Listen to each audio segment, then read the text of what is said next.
Now let us explore another interesting tool in Excel which would help us organize our data and probably even summarize it better, considering that you have tons of rows of records. Now, where do we find this tool and the one that I'm referring to? Well, we can find it under the Data tab or the Data menu. Under this, we have a section called Outline. Under Outline, we have Group, Ungroup, and Subtotal. Now, in some versions of Excel, maybe instead of Outline, you might just have these three tools readily available like any other tool over here on the ribbon.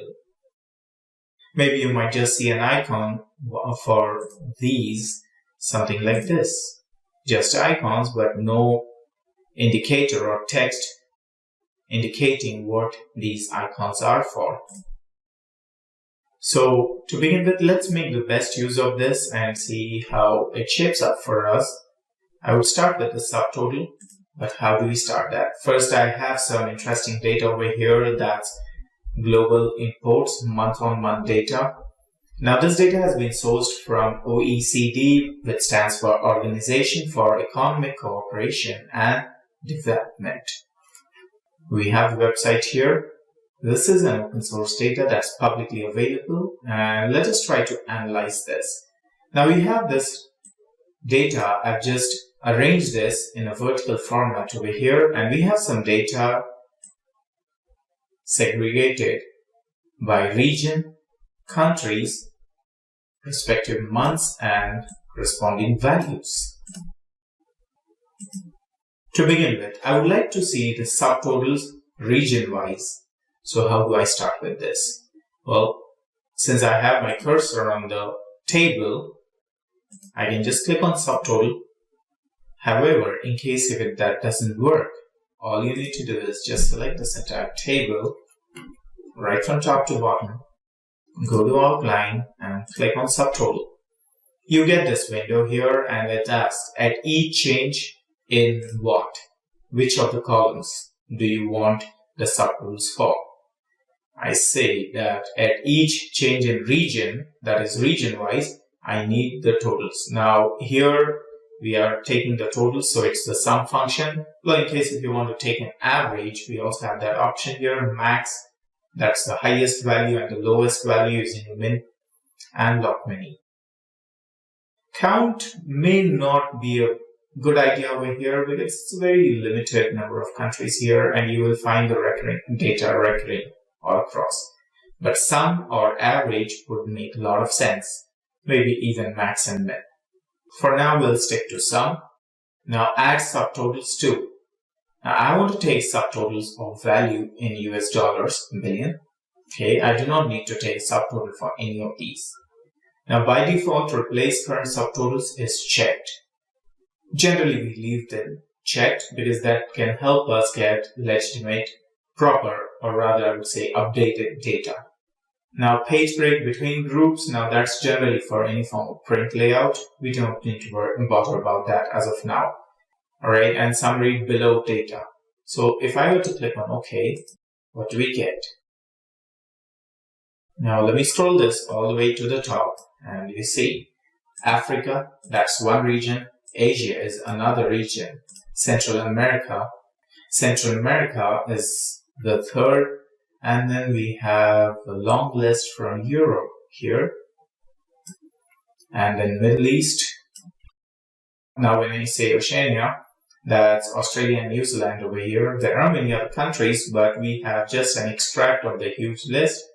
And that's the one. Now, and then South America. And then the list continues, repeats again. Now that would be for different months. But take a look at this. The moment I click subtotal, I have the totals for each of these regions. And apart from that, I also see some more lines over here on the left. These are nothing but the grouping tabs here, which have been automatically added. They are at 3 levels. That's level 1, 2, and 3. Now, what do they do exactly?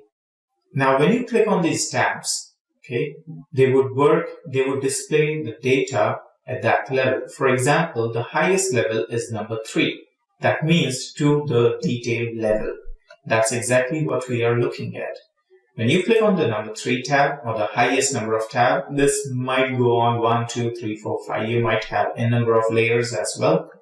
But when you click on the highest value of that level, you will see the most detailed data. Well, in case if you do not want that much of details, but you just want to leave the subtotals, so you might just want to click on number 2 here. That's the second level of view. And here it is. We have skipped the details and we only have the totals for each of these regions. And then we have a macro level. That's the grand total over here. So this is how we can work with the data over here. And in case if I need the detailed one again, here we have this. Now the benefit over here would be to help us get a better view of the data that we need. It's quite systematic. Maybe I don't want to see the entire European total. So I can just click on this bar over here, or at the bottom we have this minus just below just towards the end of the list we have the minus sign for that particular list. I can click on this or just click on this bar and that's fine. Here we have that European total shrunk over here. Maybe you just don't want to see the European total because that's okay. That's quite a major chunk, but you want to focus on other regions, and here we have the rest. Now, apart from this, we had worked on subtotals. Now, let's say I made a mistake, or maybe I do not want to subtotal it anymore, or maybe some changes to be made. So I can just come back here and click on subtotals. In case if you want to remove the subtotals, you can just click on remove all, and that's it. It's gone back to what it was earlier. Now moving up ahead, we also have the other tabs called group and ungroup. Okay. Now group would be the grouping that we had seen on the left with the bars, wherein you had multiple layers of grouping. That's exactly what we can achieve here too. Let's say I want to group Asia. So I can select the rows, click on this and click group. Here we have this. The only thing would be that we do not have the subtotals over here. So this does the job as if like we are hiding the data. You see, Africa and then Central America, row number 5 to 11. All the rows in between are hidden. So this expand and collapse is actually doing the job of grouping.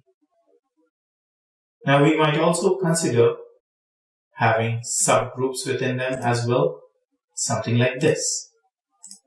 So here we have the subgroups that also does the job. Well, this does not make sense over here or specifically for 2 groups, but just make a quick note over here. This line and the minus spans from here to here, but this is not a grouping for 3 records here, it is just for 2 records. Okay, it's just that the minus sign appears a row below. However, this sign does not have anything to do with this record, so it's only hiding row number 7 and 8. Let me show you. You see, 6, 7 and 8 is hidden, and we have 9, 10, 11 and so on. This is how we can group it. Now, in case, let's say I'll just undo this. Now I've just removed the grouping, the innermost grouping. Now let's say I want to also group further Europe. That's all the way till here. I say group, and we have another group called Europe. And now over here, immediately after Europe, we have Middle East. I also want to group Middle East. So I click on outline and click on group. But take a look at this. This group got merged with Europe. Now what exactly happened over here? This has got merged into a single group, Europe and Middle East, all at once. But we wanted them separately. In fact, we had selected them separately. The reason being that there is no gap in between the groups. Since you ended your previous group till this point, Excel automatically considered, even though you were trying to group this into one, Excel considered this to be a part of one whole group. So I would recommend to keep a gap over here. Unlike, take a look over here, we had one group of Asia and then Europe. We did not classify Central America as part of any group, and hence we can see the differentiator over here. The difference or the grouping separately.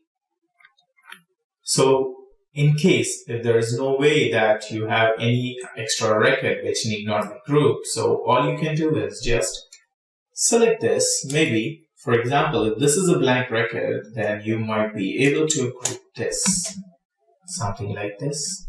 And here we have a fresh record. So be very careful when you're using the grouping. Let me undo this. And in case if you made a mistake or you're no longer interested in groups, then you can just click here and ungroup. It's asking ungroup rows or columns because I just randomly clicked on a cell that was within groups. Hence it's asking. Otherwise, if you were to select the entire rows over here and then click on ungroup, it will just ungroup it for you. Here we also have the option of clear outline, which means any form of grouping in your records that can be ungrouped. So let's click on ungroup, and here we have this column. Well, just like rows, we can also group our columns. Let's say column C and D, I just want them hidden at times or maybe group them together. This two set of data is different and maybe subsequent columns belong to something else. So I can select the column headings by C and D and again click on outline and click group. Here we have this bar this time and I can just click on this. We have it collapsed. That means column C and D are hidden. I click on this plus and it expands. Make a note of these tabs over here, level 1 and 2. 1 is always the macro level.